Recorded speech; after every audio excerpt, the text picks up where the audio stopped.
Hey there, y'all. Welcome back to Faith and Film. Tim Risto here. Thank you so much for joining me here today.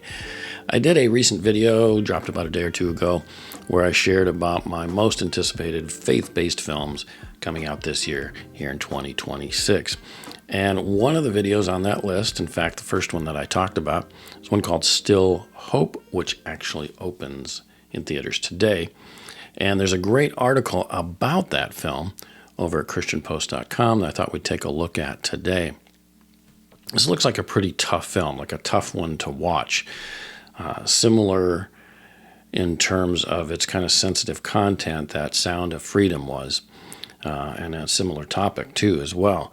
So I want to take a look at this because it's a great article that talks a lot about that story of the film, the subject matter of the film, the filmmakers and their approach to this story. And overall, what I really appreciate about this and what I want to highlight today and why I wanted to talk about this article is it is a great recognition of why Christian filmmaking is so important, why Christian filmmakers and storytellers be involved in the process of storytelling like this. It's a great recognition of the value of a Christian being involved in the filmmaking and storytelling process. It also, to me, shows the growth of Christian film from over time. So some wonderful little points I wanted to punch in here and highlight about this article. So let's go ahead and punch in over here at christianpost.com. And look here at the headline. It says, Still Hope tells the story most trafficking films don't, what healing looks like after rescue. And that really is the crux of this article, because that is a clear delineation from many other kind of secular or activist type films. So we're gonna talk about that a little bit too. This article is by Leah Marie Ann Klett, one of our favorites here on the channel. We love her articles there at Christian Post. This dropped yesterday as of the day of the recording of this video, Wednesday, February 4th, 2026. For husband and wife filmmaking duo Richie and Bethany Johns, the most moving moment in Still Hope comes after its protagonist is freed. Inspired by the real stories of two women who survived trafficking, the film opens in familiar territory. A Midwestern town, a church-going family, a teenage girl whose life looks ordinary and safe. Hope, 16, meets someone online who isn't who he claims to be. What follows is abduction, coercion, years of abuse, and eventually rescue. But unlike many films that end merely with survival, Still Hope lingers in what comes next. The second half of the film is the heart of it. Richie Johns, who makes his directorial debut with the film, told the Christian Post, recovery is a process. Healing takes time.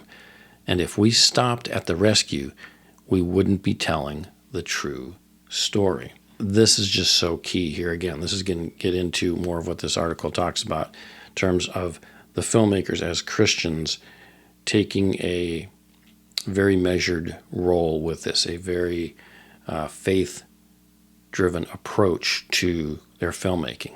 The idea that freedom is not the same as healing and that faith plays a key role in recovery is what ultimately convinced the Johns to take on a project they initially felt unqualified to lead. When the couple first encountered Still Hope, they were approached as producers tasked with logistics, which is more the producer role, rather than storytelling, which is more the directorial role.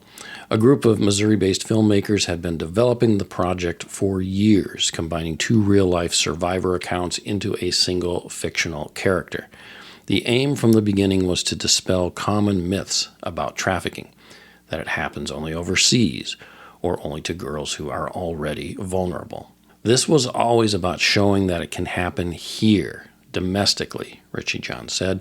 Hope is a normal girl, 2 parents, goes to church, lives in an average town. She's not someone you'd ever expect this to happen to, and that's exactly the point. I love that because already you get the sense that you're building some sympathy, of course, for this character who comes from a faith-based background and falls into traps, which, of course, that's been done a lot of times before in film.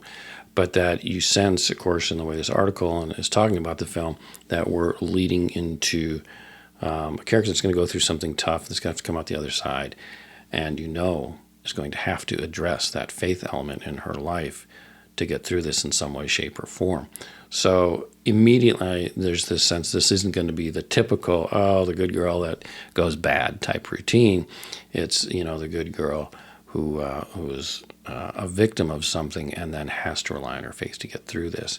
So I like that approach already. That's a much more mature form of characterization than we typically see with Christians in Christian films.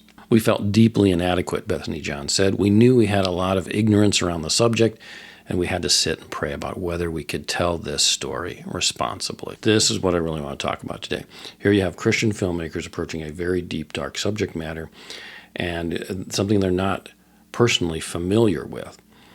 And so their approach is not to go, oh yeah, this would be a great career opportunity, like, maybe Hollywood or some secular filmmakers would be, oh, this is an opportunity to just add to the resume, or, first opportunity to direct a film for Richie Johns. Yeah, we'll grab it. No, their approach is to sit and pray about whether they can tell this story responsibly. There is the difference. You could have a secular filmmaker approach this subject matter and make a film, which would probably be even grittier than this one looks to be. And this one looks to be, relatively gritty and looks like it'll be a tough thing to watch emotionally. And you could have Christian filmmakers approach it. Their results, of course, would be completely different. But I think what matters here is even before shooting a frame of film, even before accepting the project, they sit and pray about whether this is something, that they can tell this story well and tell it in a responsible way. There's the difference between a Christian filmmaker and a secular filmmaker who probably would not take that approach. There may be some that would, of course, but would certainly not have the faith-based perspective to want to pray about whether they should take this on or not. That's amazing. That shows a difference right from the get-go, right from the foundational level of how a Christian filmmaker would approach storytelling versus a more mainstream Hollywood secular filmmaker. So I love that. That is why I like to highlight faith-based films on this channel, because there is a difference in the filmmaker, which makes a difference in the film. A lot of you, probably think still that faith-based films just are not as good. We are living in a time where faith-based films are turning the corner now. We are living in that moment now. They're becoming very good. They're becoming very artistic, but also grittier and more real in their storytelling. Really, the quality of filmmaking has been around for a while, even with Christian films. I mean, there's good cameras, good editors and stuff out there working on these projects. The films usually look good. The lighting usually looks good. In most cases, in recent decades, the look of films has not been, of Christian and faith-based films has not been bad. The storytelling has still often suffered. But in recent decades, that's improved, and it just continues to improve to where now we're at a point they're really getting good, tackling some tough subject matters, but telling them in realistic, grounded ways. So, but bottom line is you need a Christian filmmaker behind the scenes that is willing to handle the story, the characters, and the topic, like in this case, in a responsible way, being good stewards of the story and characters and film that they've been given. This is a great example of that. Bethany had some exposure through a ministry she worked with in college, but even that felt insufficient. What changed was meeting the two women whose lives inspired the film, listening to them speak not only about their abuse, but about what came after. Reframed the project entirely. This was never meant to be a movie just about awareness, she said. It was always about hope, about what healing, restoration, even joy can look like after you've experienced the worst evils of this world. Again, love this. So many more Hollywood activist type filmmakers would just say, yes, I just wanted to bring awareness to this, this deep, dark subject. Okay, great. That's all fine, well, and good.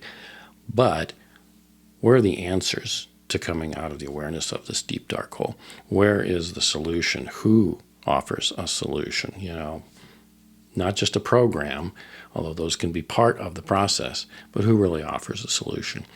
And here, this film purports to do that. It was always about hope. The title is Still Hope, even, which suggests that even going through this dark experience that this girl Hope does, there still will be hope. She can still be that person named Hope, but, the faith aspect obviously has to be attached to the recovery and restoration of that. So I love that. And that it mentions here, too, about what healing, restoration, even joy can look like after you've experienced the worst evils of the world. So this idealization that, of course, you can come through in faith in Jesus and have joy even after this experience. Will be a changed person? Of course. But Jesus can change things and restore all things, too. So I love that it's immediately pointing us in that direction. So this is very, very interesting and very, very encouraging to hear that their emphasis in storytelling on this film is going to embrace something a little different than what most trafficking films do. And as it says here, that emphasis is rare in trafficking narratives. Just like I said, it is. Just is not a common approach. Again, a Hollywoodized version would have spent a lot of time emphasizing the deep darkness of the tragic trafficking events and the abuse and all that, and it would probably lean way into that, and it'd just make for a very deep, gritty, dark, frankly depressing film without a lot of answers at the end. The rescue would happen probably, and then you'd have a brief coda or epilogue, and that would be it.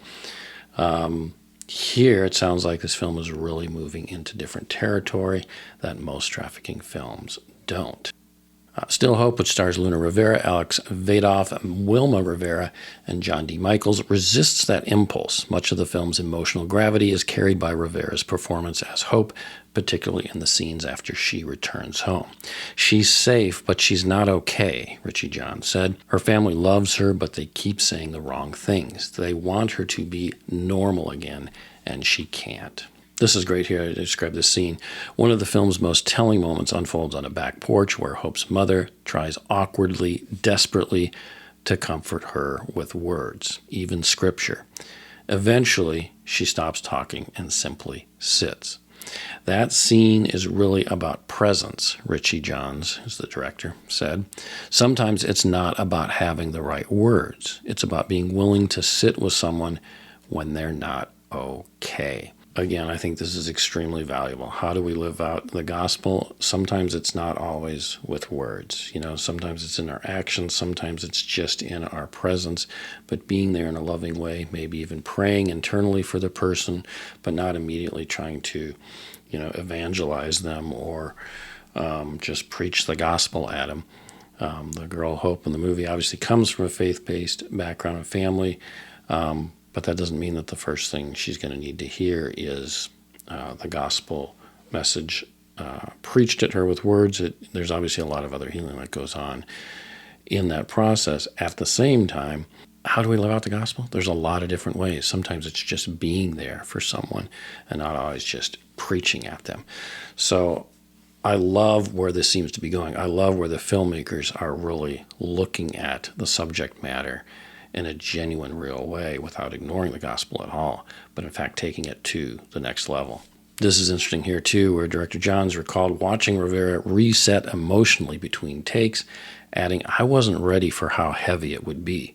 But we kept reminding ourselves you have to get people to the second half. You can't fully understand forgiveness unless you've seen what's being forgiven. Great line. Let me highlight that line again because this is really good.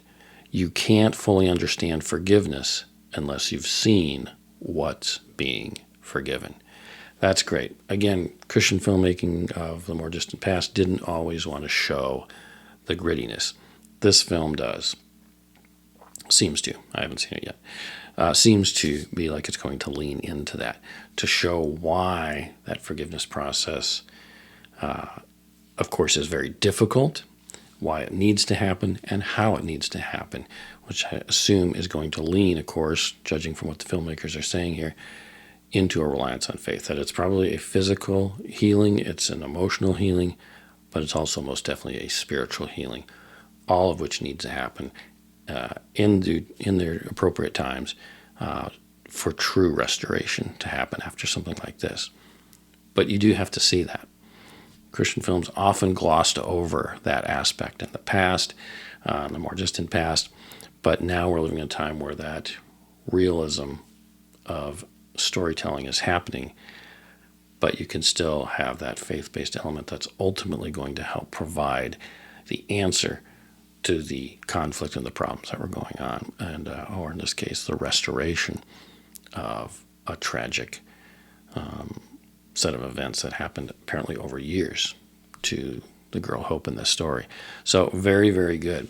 Goes on to say, forgiveness, a costly, years-long process, is one of the film's most challenging themes. Both women whose stories inspired Hope told the filmmakers the same thing. They did not experience true freedom until they forgave. That shook us, Bethany Johns said. Forgiveness isn't saying what happened was okay. It's not removing boundaries. It's saying this won't have power over me anymore. For the Johns, that testimony forced a reckoning with their own faith. Again, I love this. Here, the filmmakers are invested at such a level that it changes their own faith. They, again, as that first quote I read from the article talks about, they approach this project with prayer.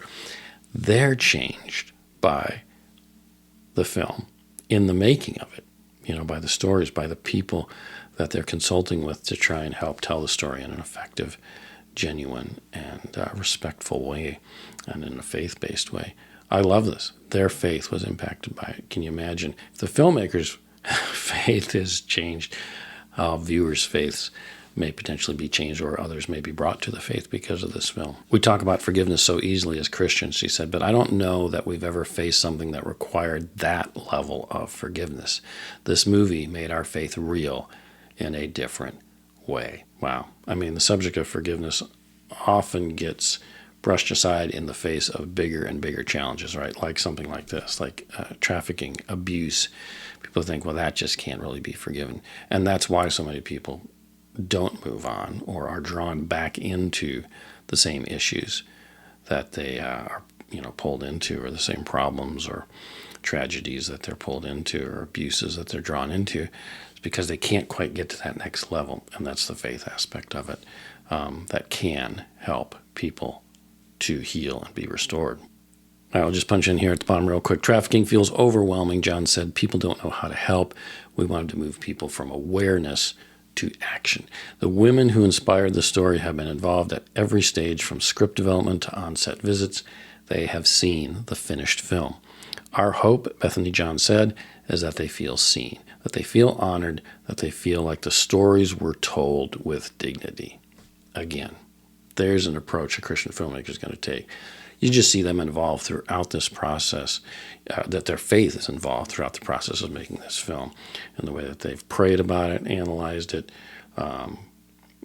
involved people who do have experience with it, but at the same time are drawing upon their own faith lives to help to tell this very important story. Still Hope, distributed by Fathom Entertainment and produced in partnership with Pixels of Hope Studios and Studio 523, opens in theaters nationwide for a limited engagement February 5th through the 9th. I think in my other video I mentioned I thought it was only a one-day release because they only listed February 5th. Looks like it is, of course, since it's Fathom Entertainment, it is a limited release, but it's February 5th, which is today as of the day of recording this video, and runs through the 9th. So a look for the film in your area. I think this is a very, very interesting film. I want to see this one and do a review of it. Hopefully I can find a theater and a date and time that I can watch it here over the next several days, but I would really like to see this film. I think this is a powerful one. Obviously going to be a tough watch, not necessarily a happy film, although hopefully it has a happy ending, or at least a restorative ending to it. Sounds like it will, but sounds like a very, very powerful film. This is, again, another example of Christian filmmaking moving into this era now of where Christian films really have a great deal of relevance.